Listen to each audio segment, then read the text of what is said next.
In late 1937, the Netherlands began its next class of submarine. These were the 7 boats of the 990 surface and 1,205 submerged ton O-21 class. In a bigger picture view, these were part of a general modernization program for the Navy, a program that included 2 battle cruisers, 2 new light cruisers, the Kallenberg destroyers, and these subs, among others. Of course, the subsequent overrunning of the Netherlands meant the abandonment of the battle cruisers, the delay of the light cruisers until post-war, and what Kallenberg destroyers and O-21 subs that would flee to England, with the rest falling in German hands. In terms of these subs, they were essentially repeats of the O-19s without the mine laying. This meant, in theory, they were very capable boats. In practice, they were something of a mixed blessing. As with other Netherlands ships, being made with a lot of German help meant spares were hard to come by. This meant a lot of refitting was needed to make, let alone keep them operational. Another issue was the snorkel. Due to British inexperience with the incomplete ones, they weren't trusted and were removed while being finished in British yards. On the other hand, when they got their hands on them, the Germans realized the potential and started working on their own versions. Fortunately, by the time they got operational, it was too late to make a difference. O-21 was started November 20th, 1937, and was, on paper, completed May 10th, 1940.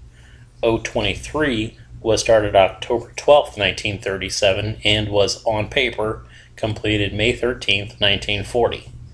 O-24 was started November 12th, 1937, and was, on paper, completed May 13th, 1940.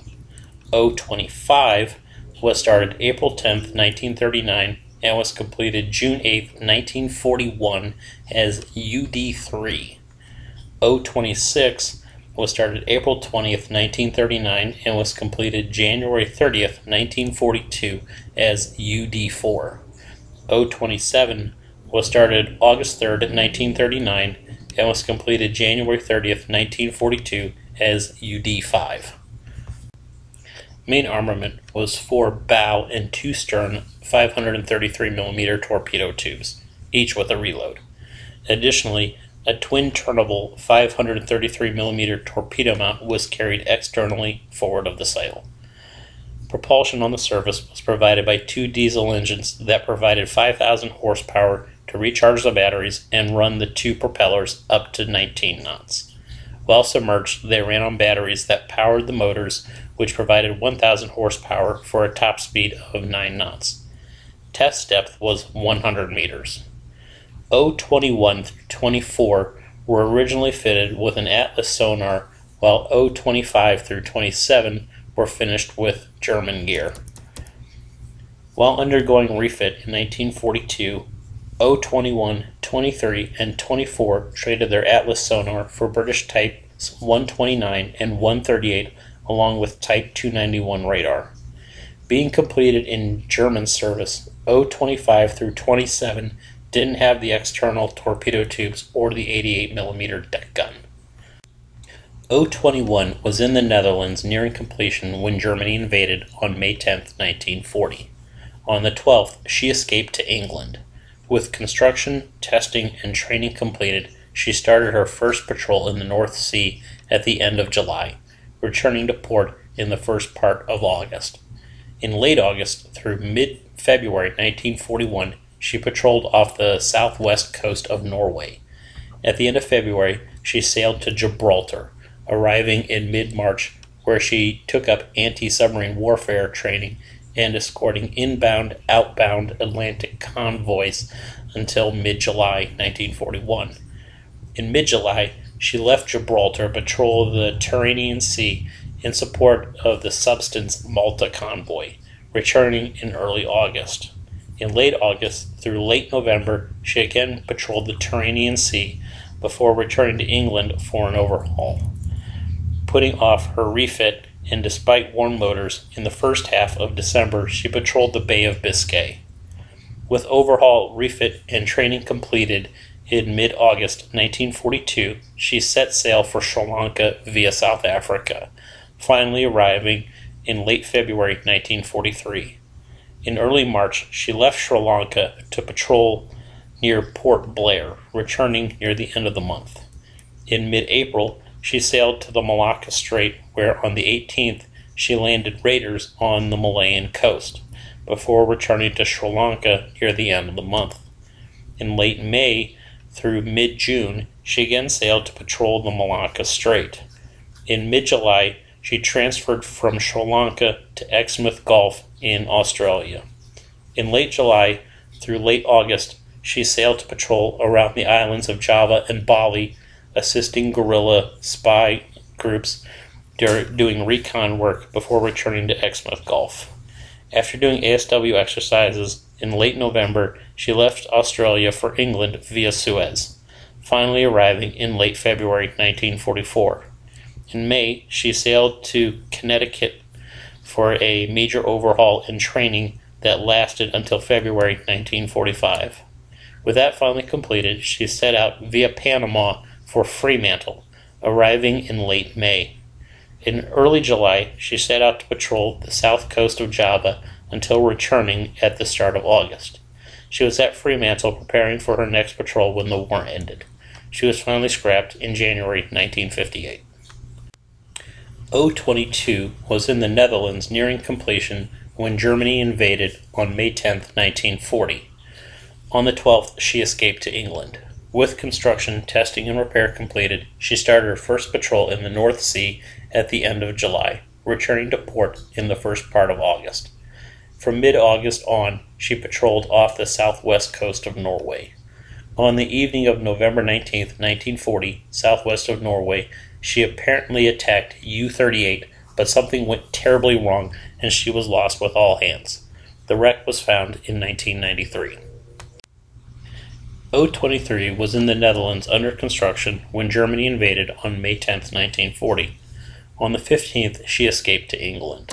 With construction, testing, and training completed, she started patrolling in the North Sea in mid-August until late September. In early October through mid-February 1941, she patrolled off the southwest coast of Norway. At the end of February, she sailed to Gibraltar, arriving in mid-March, where she took up ASW training and escorting inbound-outbound Atlantic convoys until mid-June 1941. In mid-June, she left Gibraltar to patrol the Bay of Leon, returning in mid-July with mechanical problems and for ASW training. In early August through late August, she patrolled the Tyrrhenian Sea before returning to England for an overhaul and more training. With overhaul, refit, and training completed, in mid-March 1942, she set sail for Sri Lanka via Suez, finally arriving in mid-May. Starting in mid-July, she patrolled the Andaman Sea and the Malacca Strait for the rest of the year. From February 1943 until late May, she conducted training exercises around Sri Lanka. In late May through mid-August, she twice sailed to patrol the Malacca Strait and landed several infiltration teams in the East Indies. In mid-September, she headed for an overhaul in England via Suez, arriving at the end of August 1943. Overhaul and training kept her there until July 1945, when she sailed for Fremantle via Suez, finally arriving in early September. She was finally scrapped in April 1949. O-24 was in the Netherlands under construction when Germany invaded on May 10, 1940. On the 15th, she escaped to England. With construction, testing, and training completed, she started patrolling the North Sea in late September. In mid-October through mid-November, she patrolled off the southwest coast of France. More yard work and training lasted until mid-March 1941. In mid-March through the start of April, she patrolled the Bay of Biscay, ending her patrol at Gibraltar. From early April, she took up ASW training and escorting inbound-outbound Atlantic convoys until mid-June 1941. In mid-June, she left Gibraltar to patrol off the coast of Genoa, then conducted training for the rest of the month. In the middle of July, she escorted a convoy out into the Atlantic. In late July through late December, she patrolled the Gulf of Genoa and the Tyrrhenian Sea before returning to England in mid-January 1942. Refit and training there lasted until mid-July 1942, when she headed for Sri Lanka via South Africa, arriving in early October. In late October 1942 through mid-November 1943, she conducted many patrols around the Andaman Islands and East Indies, often landing raiders and intelligence teams. In late December, she left Sri Lanka and sailed via Suez to Philadelphia for an overhaul, arriving in late February 1944. In September, she sailed back to England. After more training there in early February 1945, she left England and sailed via Suez to Sri Lanka, arriving in late March. In early April, she set off to patrol the Makassar Strait before ending her patrol at Fremantle at the end of the month. In late May, she sailed from Fremantle to patrol the Flores Sea. Returning in late July, she spent the rest of the war there getting overhauled. She was scrapped in September 1963. O-25 was still under construction in May 1940 when the Netherlands was overrun. Unable to sail, she was scuttled. Raised by the Germans, she was commissioned into the Kriegsmarine as UD-3 in early June 1941 and sent to Kiel as a training experimentation boat. In August, she was transferred to Lorient. In early November 1942, she set sail to patrol off the west coast of Africa, returning at the start of January 1943. In March, she transferred to Bergen and was used as a training sub there. While undergoing overhaul at Kiel on October 1944, she was badly damaged in an air raid and was eventually scuttled. O-26 was also still under construction in May 1940 when the Netherlands was overrun. Unable to sail, she was scuttled. Raised by the Germans, she was commissioned into the Kriegsmarine as UD-4 in late January 1941 and sent to Kiel as a training experimentation boat. In March 1945, she was decommissioned, and on May 3rd, she was again scuttled. Post-war, she was again raised, but this time she was scrapped. O-27 was also still under construction in May 1940 when the Netherlands was overrun. Unable to sail, she was scuttled. Raised by the Germans, she was commissioned into the Kriegsmarine as UD-5, January 30th, 1942, and was used as a training and experimentation boat. In late August 1942, she patrolled the West African coast as far south as Freetown before putting into Lorient in mid-November. In January 1943, she transferred to Bergen as a training boat and stayed there for the rest of the European War. In early May 1945, she was surrendered to the Allies and in mid-July was recommissioned to the Netherlands Navy as O-27. She spent the rest of the war as a training sub. She was finally scrapped in November 1959.